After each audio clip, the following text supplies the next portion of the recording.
But we're going to open up with the topic of what, Dan?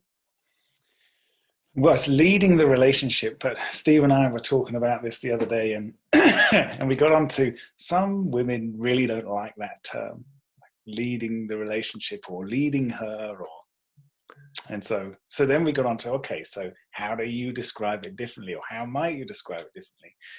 And we ended up just talking about the fact that really what we're talking about is leading the emotional energy of the relationship. So you don't lead her because she gets to make her own decisions. She's a grown-ass woman. She gets to choose how she wants to live her life. But you do get to show up in your relationship, in your house, in your life, however the fuck you want to. And so how are you doing that? How are you leading that? So when we're talking about leading the relationship or leading the emotional energy of the relationship, really first and foremost, we're talking about how are you leading your own emotional energy? What does that look? Is your emotional energy chopping and changing depending on what other people are saying, what other people are doing, your circumstance, or are you actually able to be, in control of those emotions and how you want to show up to different situations? Are you able to move into your day kind of saying, I don't know how this is going to go, but this is how I want to show up, and I'm going to deal with whatever comes up in the best way that I can. We're always talking about why is it important to have values and standards and stuff like that. Well, really, those are guidelines, right? They're guidelines, and things happen in your day and your life, and those things always do have an impact, right? But you're the one that gets to choose how much of an impact those things have, and it's all down to how you think, how you perceive, whether you add meaning to what's happening to those things, and whether it means more to you about you. Do you take things personally, or do you just go, okay, it's interesting, we were talking the other day about radical acceptance, this is what's happening right now, so is it about me, or is this just a moment in time, and how do I want to show up to this moment?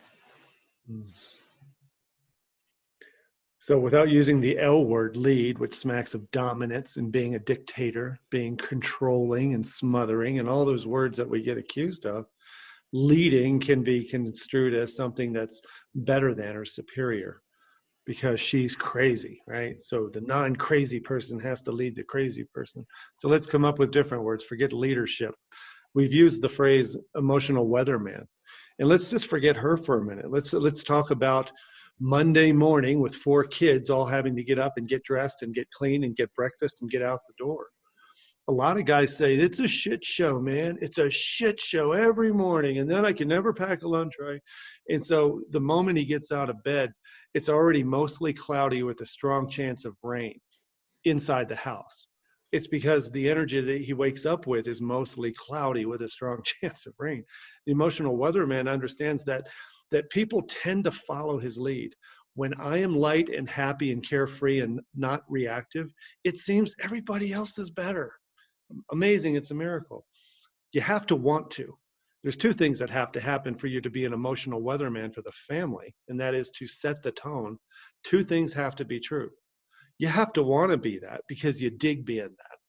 And second, you have to be secure enough in yourself that you're not freaking out that they're not giving you what you want. So some guys will say, I would be that if I got more respect. I would be that if I got more sex. I would be that way if I felt like she would follow me. I'd be that way if she actually act like she liked me sometimes, right? You can't say I'm only going to be an emotional leader when I'm getting what I want. You can't lead anything when you're when you're coming at it from the point of view of, if this thing would change, then if only she would. If only this was different. The other metaphor we use besides being a weatherman, setting the tone, in all the horse analogies I've ever used, people in general will tend toward entropy, disorder. People in general tend toward drama. They tend toward negativity. It's not common for somebody to see the good in things all the time. It's not common for people to mostly give people benefit of the doubt. But if you are that person, if you become that person, people can learn through osmosis. A horse will start to adopt the energy of its trainer, good or bad, right? An angry, defensive, overreactive trainer that uses force and pain and fear to train a horse, and there's a lot of people who do that with horses, you end up getting a horse that isn't worth a shit. It'll let you get on it, but you never quite know when it's going to let you get off. Right.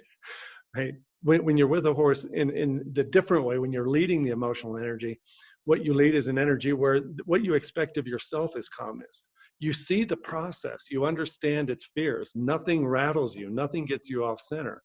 And when it does, you have a process for getting back on center, much like Jeff just said. So sometimes it's kind of hot for a woman to watch a man see himself get triggered, grin at himself, and then self-correct. That's kind of comforting.